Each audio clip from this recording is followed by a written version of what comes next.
Hello guys, welcome to my channel. Aujourd'hui, on va découvrir un artiste hors pair que vous allez adorer bien évidemment. Il vient du 9-4 de la région parisienne. Sûrement beaucoup d'entre vous le connaissent. Il a vendu 30 millions d'albums avec son groupe. Et vous savez quoi? Il a eu 2 victoires de la musique. Allez, suivez-moi. Let's go.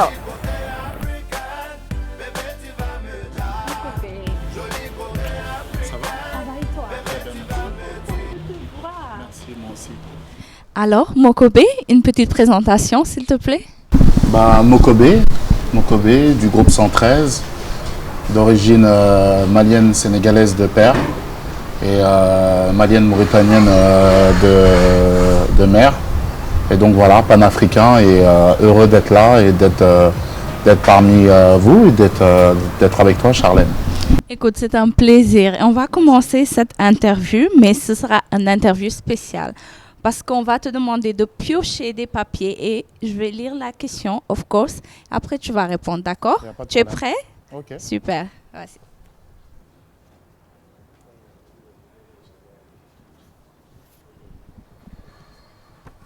Donc, pour la première question, on va te demander quel moment a été le plus dur pour toi durant toute ta carrière? Le moment le plus dur pour moi de toute ma carrière, je pense que c'est d'avoir caché à mes parents que j'étais dans la musique. Dans le sens où on vient d'une famille, moi je suis soninké, donc Roré, donc on n'a pas le droit de chanter parce que voilà, c'est pour les griots. Et donc ça a été très très compliqué de dire à mes parents que je chantais. La première fois que mes parents ont su que je chantais, ils m'ont vu à la télé. C'était en 2000. Et en fait, j'avais appelé mon frère, je lui ai dit écoute, on va passer sur France 2, victoire de la musique. Donc voilà, préviens la famille, comme ça au moins ils vont être avertis.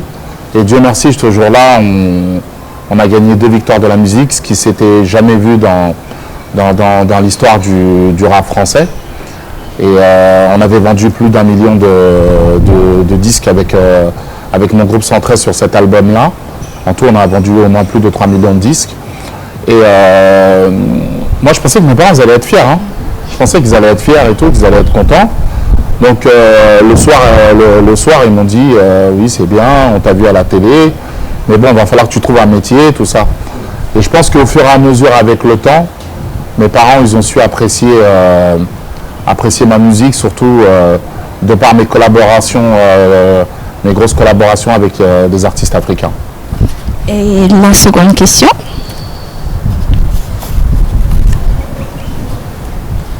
Donc, j'en suis sûre que beaucoup de gens veulent savoir que devient 113 aujourd'hui. 113, on est toujours là, on évolue un peu en solo. Moi, j'ai ma carrière solo, Rimka a sa carrière solo, AP aussi, mais on ne s'est jamais séparés. On est toujours ensemble. Dernièrement, on s'est retrouvés sur scène pour le concert de Rimka à l'Olympia. Et normalement, Inch'Allah, si tout se passe bien, on va refaire un prochain album pour les 20 ans. Quels sont les artistes que vous écoutez le plus? Les artistes que j'écoute le plus, moi j'écoute beaucoup de musique africaine. J'écoute beaucoup de musique africaine, même si j'ai grandi avec le hip-hop. Moi j'écoute toujours les anciens morceaux, j'écoute les nouveaux artistes, mais après, comme on a en Afrique ici au Sénégal, moi je suis très fan de Youssou N'Dour. J'écoute beaucoup aussi Wally Seck, avec qui j'ai collaboré justement là, hier soir. On a terminé un morceau qui va être fou, qui va être terrible. Donc là, là tu as l'exclusivité. Tu es la première à le savoir. Le morceau va être terrible. Après, il y a des artistes, à l'époque je kiffais Omar Pène, Alioune Kassé. J'aimais beaucoup Alioune Kassé aussi, Thione Seck. Après les artistes urbains, j'aimais beaucoup Fou Malade. Okay. Voilà, Fou Malade, Daraji, PBS, Nix. Donc voilà. Mais tu es un féru des artistes sénégalais, hein? Non, tu les connais très bien. Je les connais très bien. Et puis pour moi, ça a été un peu une consécration à un rêve que j'ai réalisé quand j'ai collaboré avec Youssou N'Dour il y a 10 ans. J'avais fait un album en Afrique il y a 10 ans où justement il y avait Youssou N'Dour dans l'album. Il y avait aussi un très beau morceau Safari avec Viviane Dour qui avait beaucoup marché aussi. Il y avait Fou Malade aussi sur l'album. On va continuer la prochaine question, même si je sais que tu as déjà répondu à 3 de mes questions parce que je voulais savoir ce que tu fais en ce moment en studio parce que je t'ai vu un peu dans les réseaux et tout, surtout avec Youssou N'Dour. Mais on va essayer de voir, peut-être il y en a plein d'autres que tu n'as pas répondu.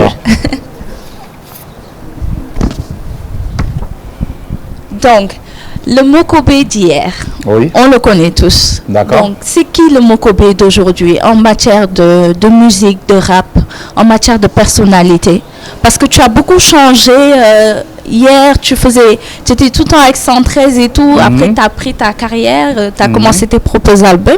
Là, on veut savoir le Mokobé d'aujourd'hui, 2017-2018, c'est qui? Mokobé 2017-2018, c'est...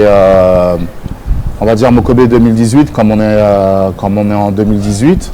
Donc c'est beaucoup de maturité à travers ma musique.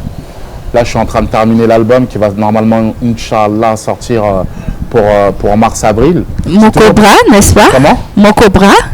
Non, Mokobra, non, c'était un dérivé. Mais toi, tu suis, hein? Bah oui. Non, c'était un dérivé. C'était en fait c'est un dessin animé que j'aimais à l'époque qui s'appelait Cobra. Cobra, oui. Et donc voilà, on a fait un petit jeu, un petit jeu de dessin entre moi et Cobra. Ah, oui. Mais sinon l'album va s'appeler On est ensemble.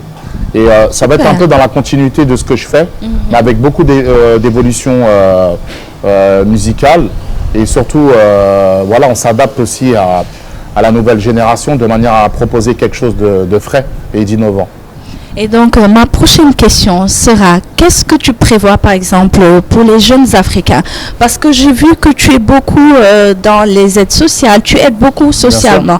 Parce qu'à chaque fois qu'il se passe quelque chose en France, on te voit aider, surtout par rapport à la banlieue et tout. D'accord. Qu'est-ce que tu as prévu? Autant le Mali, si ce n'est pas le Mali, le Sénégal. Bien sûr.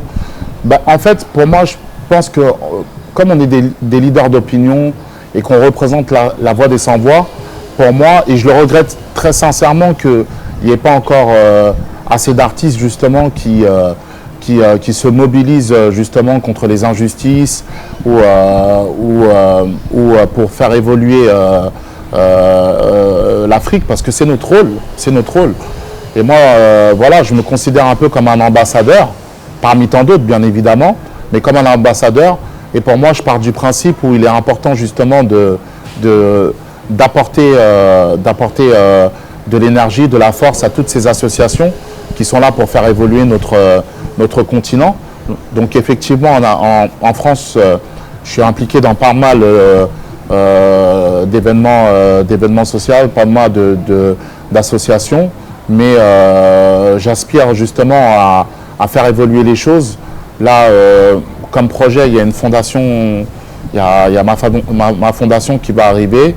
Et justement, pour les 2 projets phares de l'association, c'est justement de pouvoir donner accès à de l'eau potable dans les villages en construisant des puits, Inch'Allah, et aussi pour les enfants aussi, dans les écoles ou les enfants de la rue, comme on dit ici, les talibés.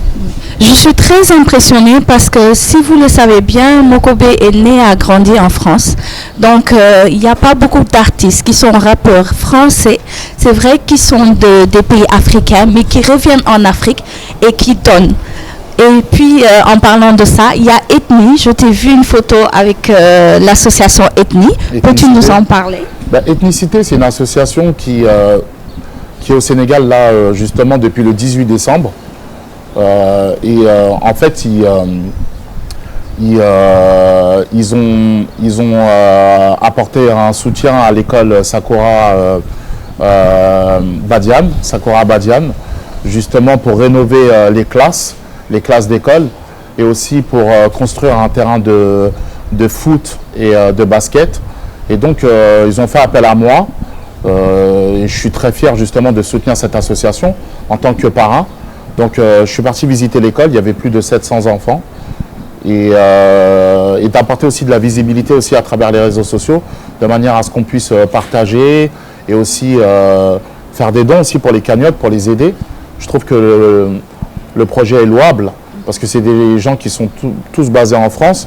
Ils pourraient rester tranquillement chez eux et faire leur petite vie. Mais voilà, ils ont du cœur, ils ont envie justement de faire avancer les choses. Et franchement, je suis avec eux à 1000%. En tout cas, merci Mokobé, je n'ai pas fini. Que penses-tu de nos artistes sénégalais? Je parle plutôt des rappeurs. Oui. Parce qu'on voit que leur musique ne part pas trop à l'extérieur. Oui. Rares sont ceux qui on entend leur musique à l'extérieur. Qu'en penses-tu? Moi, ce que je pense des artistes africains et des artistes sénégalais, puisqu'on est au Sénégal, je trouve qu'ils ont énormément de talent, ils n'ont rien à envier à la France, à l'Europe ou même aux États-Unis. Après, effectivement, c'est vrai que nos artistes africains manquent cruellement de visibilité. Mais aujourd'hui, grâce aux réseaux sociaux, avec YouTube, avec Snapchat, avec Twitter, Facebook, Instagram, je pense que l'information passe beaucoup plus vite. Et j'espère que, bien évidemment, j'espère que nos artistes africains sont reconnus par leur talent. En tout cas, moi, en ce qui me concerne, quand je peux donner de la visibilité, je le fais. C'est important. Il paraît que tu as fait ton premier rap à l'âge de 11 ans. On veut connaître cette histoire. Mais comment tu sais ça, toi? Nous ici, on connaît toutes tes informations. On te suit beaucoup, Mokobé. En fait, oui, c'est vrai, c'était à l'âge de 11 ans. En fait, au début, moi, j'étais dans le break, j'étais dans le Smurf. Je dansais. Et j'avais écrit mon premier rap, qui était en plus un rap assez engagé quand même, hein, pour l'âge de 11 ans. Et donc, j'avais fait ma première scène. En fait, c'était dans le centre de loisirs. Un centre de loisirs, c'est-à-dire que, voilà, il y a l'école, mais après, il y a des centres de quartier avec des animateurs. Et donc, j'ai écrit mon premier texte. Et il y avait un événement le week-end et je suis monté sur scène pour la première fois à l'âge de 11 ans et j'avais fait mon rap. Quel parcours, hein? Là maintenant j'ai 3 questions. D'accord. Tu vois, elles sont sur le papier rouge. D'accord. C'est pour te fatiguer un peu. Tu es prêt? Je t'en prie. Ok. La première. Est-ce qu'il y a une Madame Mokobé? Ça, c'est pour toutes les Sénégalaises. Ouvrez bien vos oreilles, s'il vous plaît. Mais moi, je te retourne la question. Est-ce qu'il y a un monsieur Charlène? Voilà. Mais comme on est en train de parler là, est-ce qu'il y a un monsieur Charlène? Vous voyez, les artistes sont très forts. Non, ça n'a rien à voir. Moi, je te demande, est-ce qu'il y a un monsieur Charlène? Comme c'est un échange là. Tu me réponds, puis je te réponds. Non, tu me réponds. Mais Mokobé, voyons. Non, mais réponds-moi, t'inquiète pas, il n'y a pas de problème. Non, je vais dire ça à la fin de l'interview. T'es d'accord? Toi aussi? Moi aussi. Ok, on garde ça pour la fin. On garde ça, il n'y a pas de problème. Deuxième question, Mokobé. Tu es prêt? Oui. Ok, raconte-moi une anecdote. Quelque chose de très fou, quelque chose que tu as fait, on t'a fait. Tu as peut-être perdu la tête. On est prêt, on t'écoute. Une anecdote.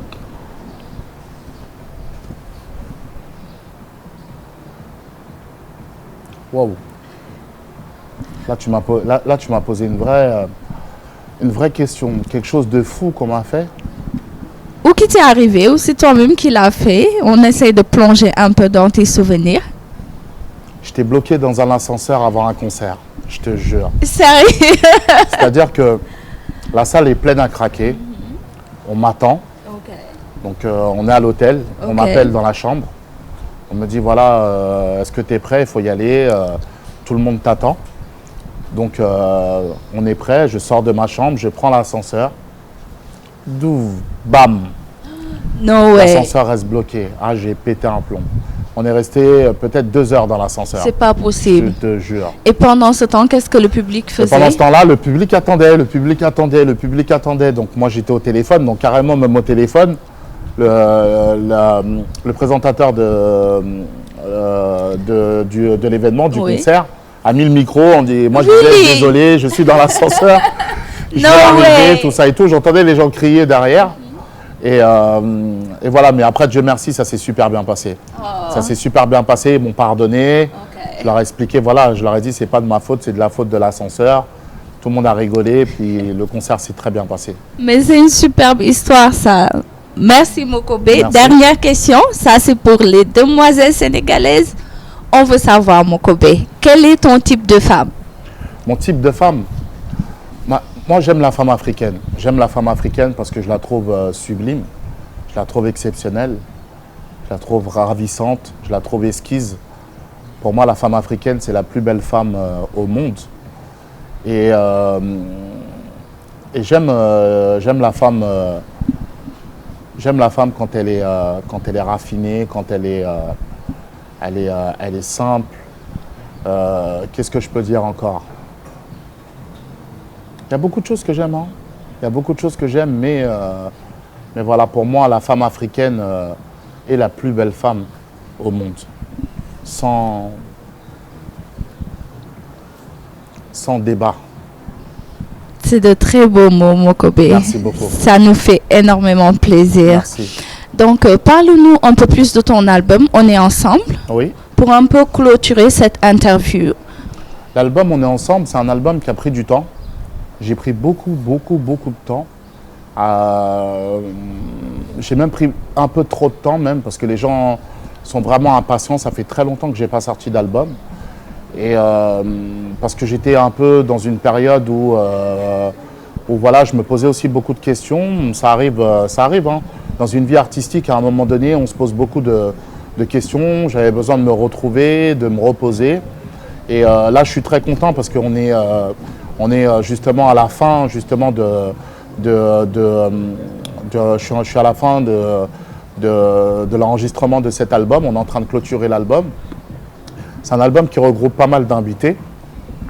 On peut retrouver dans l'album, il y aura justement Wally Seck. Wally Seck. Le morceau, il est magnifique. Il y a un morceau, il y a Fally aussi qui est dans l'album. DJ Arafat, Niska, Black M. J'ai un morceau avec Sean Paul, Major Lazer. Il y a de très très gros invités dans l'album. La crème de la crème. La crème de la crème. Et la crème de la crème. Il y a encore d'autres invités. Et l'album, je l'ai appelé On est ensemble parce que ça me ressemble beaucoup. C'est une phrase que je dis depuis des années et des années. Et puis surtout, voilà, on a besoin de partage. On a besoin de se rassembler et d'oublier tout ce qui nous divise, justement. Parce que voilà, on est dans un monde qui est de plus en plus fou. Malheureusement, quand on regarde les infos, ça fait peur. Donc voilà, c'est un album qui va rassembler. C'est un album entre joie et peine, mais un album avec beaucoup d'espoir aussi. Est-ce qu'il y aura plus de morceaux rap ou bien autre En fait, musique? ça va être toujours dans la même tendance que j'ai toujours eu en solo. C'est toujours avec justement les sonorités africaines, parce que la musique africaine est tellement riche. Donc, mais avec beaucoup d'évolution. Je ne peux pas arriver avec un album simple comme ça. Il faut que quand l'album sorte, les gens se disent « Waouh, Mokobe, il a encore apporté quelque chose ». Écoute, Mokobe, je ne peux pas te laisser sans que tu nous fasses une petite improvisation. Une improvisation de Do whatever you want. Freestyle? Oui, un petit freestyle. Comme ça là, en acapella. Comme ça. En acapella. Moi, j'ai envie de te voir chanter, toi. Non, j'ai envie de te voir chanter. Mokobe. Ma soeur, j'ai envie de te voir chanter. Moi, je préfère te voir chanter, moi. Mokobe, ici, le rappeur, c'est toi et moi, je pose des Mais questions. est-ce que tu sais chanter? Je me débrouille. S'il te plaît, moi, j'ai envie de t'entendre. Je me débrouille, Mais Mokobe. j'ai envie de t'entendre. Je sais même pas en plus quelle chanson je vais Et chanter. chante la chanson que tu veux, celle qui est dans ton cœur. Mokobe. Mais je t'écoute. Je t'écoute. Ok, tu m'improvises le temps que je réfléchisse à quelle chanson Moi, je vais prendre. Je t'écoute. Moi, Ok. je t'écoute. Moi, je t'écoute. I can't Moi, sing. je vais te fatiguer. Moi, je t'écoute. Moi, je vais pas. J'ai aucune chanson qui vient là. Aucune. T'en as aucune. Ok, tu sais quoi? Peut-être que les gens vont s'étonner. Je vais chanter Jésus. When Jesus say yes, Nobody can say no when Jesus say yes. Nobody can say no when Jesus say yes. Nobody can say no when Jesus say yes. Nobody can say no. À ton tour. Applaudissez derrière, applaudissez, applaudissez, applaudissez. Merci beaucoup. Moi, dans le prochain interview. Ok. Dans le prochain interview. Dans le prochain interview. Je me disais que tu allais me faire quelque chose non, comme dans ça. le prochain interview, t'inquiète pas. Donc voilà, on a le dernier mot. Oui. Tu nous dis c'est quoi ton dernier mot? Mon dernier mot, Oui. déjà j'aimerais vous souhaiter à tous, et à toi, et à tous ceux qui nous regardent, une bonne année. Merci. Santé, meilleurs vœux, surtout la santé, plein de bonnes choses. De vous dire de ne pas baisser les bras, de croire en vos rêves, en vos projets, et surtout de toujours placer nos projets dans les mains de Dieu, dans le sens où voilà, c'est Dieu qui donne. C'est Dieu qui donne, c'est Dieu qui décide. C'est très important et vraiment, je suis fier d'être là. Je suis ému, je suis très fier d'être ici au Sénégal. Je devais repartir depuis mardi, mercredi là. Really? Mais j'ai repoussé mon billet parce que voilà, je me sens bien ici. Je suis apaisé, on est là, on est face à la mer. Je suis avec toi, Charlène. C'est vraiment, voilà, je suis bien. Je suis content d'être là et vraiment adresser un message à toute la jeunesse sénégalaise. On est ensemble. J'espère que vous allez apprécier l'album. En tout cas, voilà, je vous aime. Merci pour tous vos messages à travers les réseaux sociaux. Parce que depuis que je suis ici au Sénégal, je reçois plein de messages. Et voilà, et puis j'aimerais aussi faire un clin d'œil et un gros bisou à ma famille à Thiès. Parce que j'ai une grande famille là-bas, mais une très très grande famille. Vraiment, on est tout un village là-bas à Thiès. Donc voilà. Et j'espère revenir très vite, si Dieu le veut, ici au Sénégal. Alors, merci Mokobé. Merci, Charlène. C'était cette interview avec toi. Merci. On a beaucoup découvert. Tu as de jolis pieds, hein? Oh, merci. Tu as de jolis pieds, c'est très important et de belles chaussures. Il est extraordinaire, n'est-ce pas? C'est quelque chose que j'aime beaucoup chez les femmes. Donc voilà, mais je tiens quand même à te le préciser. Félicitations. Merci Mokobé, c'était un plaisir, on le remercie parce qu'il a accepté sa interview malgré qu'il avait beaucoup de choses à faire. Il est très occupé comme vous le voyez, il enregistre son album et tout. Et voilà Mokobé, on te souhaite un bon retour au pays, en France naturellement. Merci. Et on te demande de revenir très très bientôt, n'est-ce pas? Merci et nos meilleurs vœux pour 2018.